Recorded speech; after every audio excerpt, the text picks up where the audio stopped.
Satu.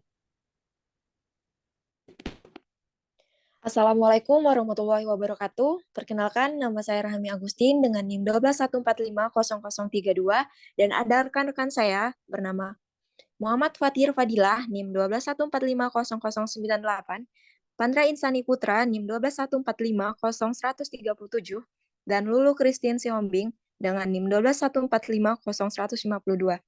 Di sini kami akan mempresentasikan mengenai hasil dari tugas besar algoritma strategi kami dari kelompok 7.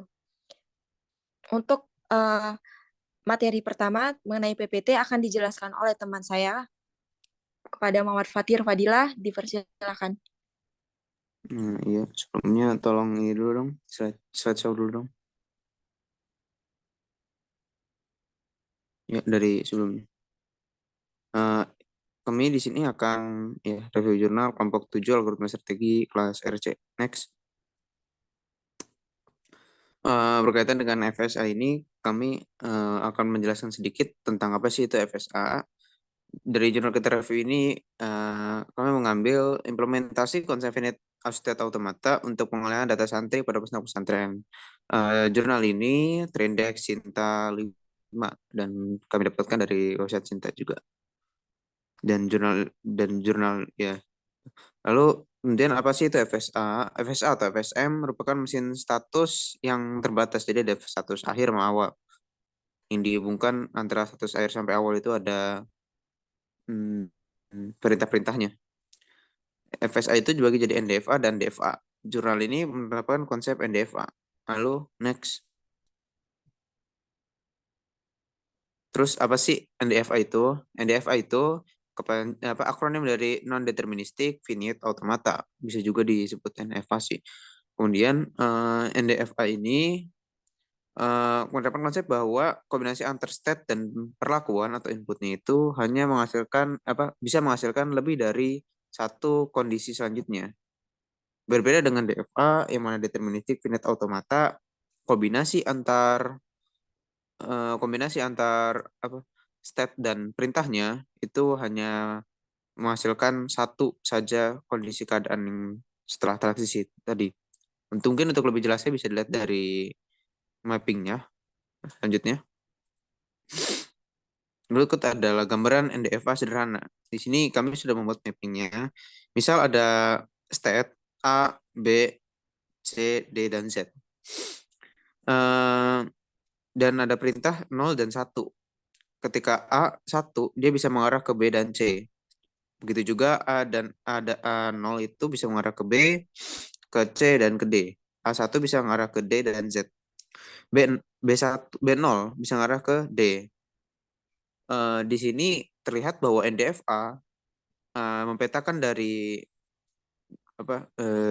gambar bagian kiri ke bagian kanan A1, A0, dan B1 itu mempetakan ke lebih dari satu yang di bagian kanan. Tetapi ada B0 yang mempetakan hanya satu. Apakah masih bisa disebut sebagai NDFA? Ya masih bisa disebut sebagai NDFA. Selama ada lebih dari sama dengan satu, kombinasi state dan perintah yang menghasilkan output lebih dari yang menghasilkan kemungkinan transisi lebih dari satu, itu masih bisa disebut sebagai NDFA. Gitu. Ya mungkin selanjutnya bisa mereview jurnalnya setelah saya paparkan materi ini.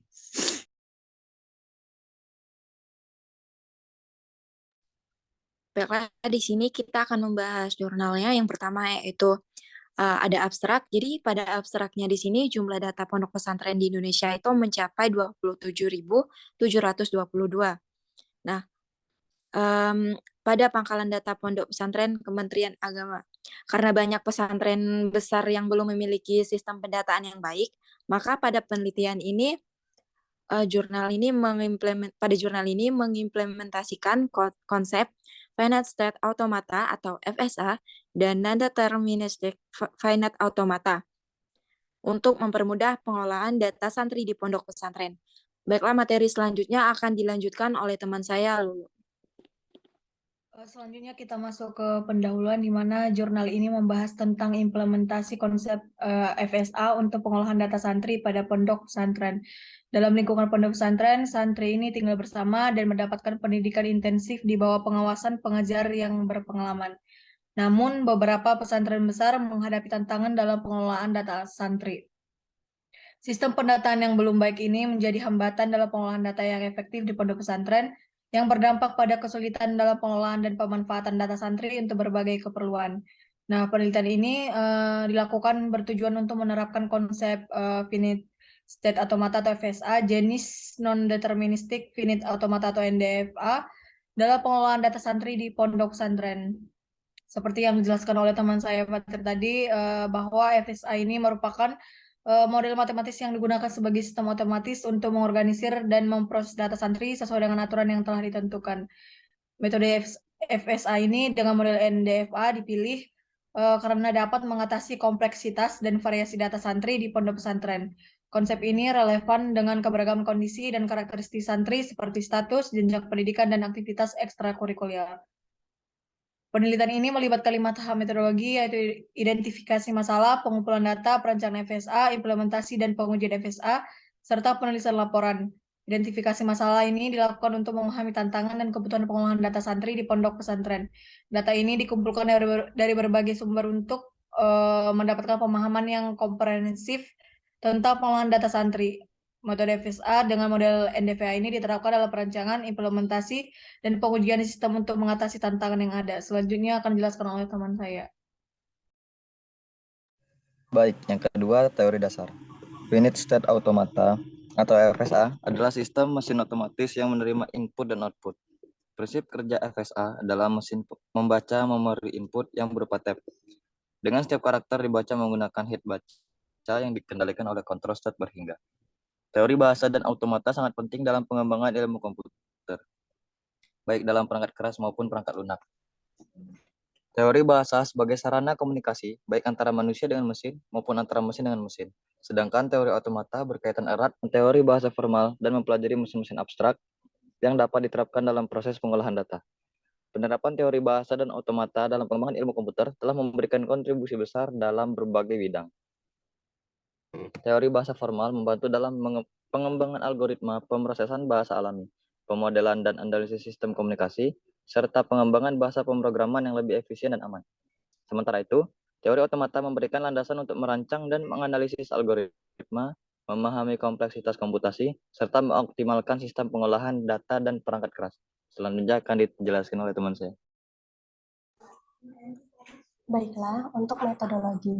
Di sini kita memakai 5 metodologi, yaitu identifikasi masalah, pengumpulan data, perancangan FSA, implementasi dan pengujian FSA, dan penulisan laporan. Pada identifikasi masalah melibatkan analisis permasalahan yang terkait dengan penerapan FSA dalam pengolahan data santri pondok pesantren. Untuk tahap pengumpulan data berfokus pada pengumpulan data terkait dari berbagai sumber seperti jurnal dan buku. Untuk tahap perancangan FSA mencakup perancangan state automata menggunakan jenis NDFA. Tahap implementasi dan pengujian FSA melibatkan pembuatan sistem dengan menerapkan FSA dalam pengolahan data santri, serta melakukan pengujian dan evaluasi terhadap keseluruhan perancangan FSA. Untuk tahap akhir yaitu penulisan laporan, di mana hasil pengujian yang telah dilakukan disusun dalam bentuk laporan. Baiklah, untuk selanjutnya, hasil dan analisis akan dijelaskan oleh teman saya, Fatir. Oke. Untuk bagian 4 itu hasil analisis dari jurnal kami review. Ketika kami mereview bagian 4 ini, kami menemukan bahwa adanya beberapa gambar dan beberapa tabel. Sini contoh gambar ketiga dari jurnal yang kami review. Di sini ada sebuah graf, sebuah jenis graf per arah ya. Dengan notnya itu ada Q0 sampai Q11. Lalu untuk setiap arahnya itu ada Y, N, dan ACC. Kemudian pada Q11 terdapat perbedaan di mana lingkaran itu ada 2. Mungkin rada ke atas sedikit. Oke, ya di sini. State atau not yang seperti not di sini itu melambangkan state-nya. State dia dari lulus sekolah sampai menjadi alumni pesantren. Dari Q0 sampai Q11. Makanya Q11 ini dia finalnya dia diberikan lingkaran 2. Beda sendiri. Kemudian untuk tabel simbol itu Y, N, dan ACC. Y artinya ya lanjut, no untuk inisial no, dan ACC untuk accept atau terima. Kemudian di sini ada tabel relasi fungsi transisi, kemudian ya. Di sini ada relasi fungsi transisi, misalkan dari Q 0, ketika dia yes, dia bakal ke Q 1, ketika dia no, dia bakal balik lagi ke Q 11. Q 11 maksudnya alumni dari sekolah sebelumnya. Ketika ACC dia akan menjadi himpunan kosong. Lalu himpunan kosong di sini maksudnya dia tidak ada apa namanya, tidak ada arahnya, tidak menggambarkan sebuah arah dan tidak memberikan transisi ke node manapun. Yang cukup menarik di sini adalah Q 6 dan Q 10, di mana Q 6 ketika diinputkan sebuah fungsi yes atau y, dia bisa memiliki beberapa kebenaran kondisi selanjutnya. Dia bisa melakukan transisi ke Q 7, 8, atau 9.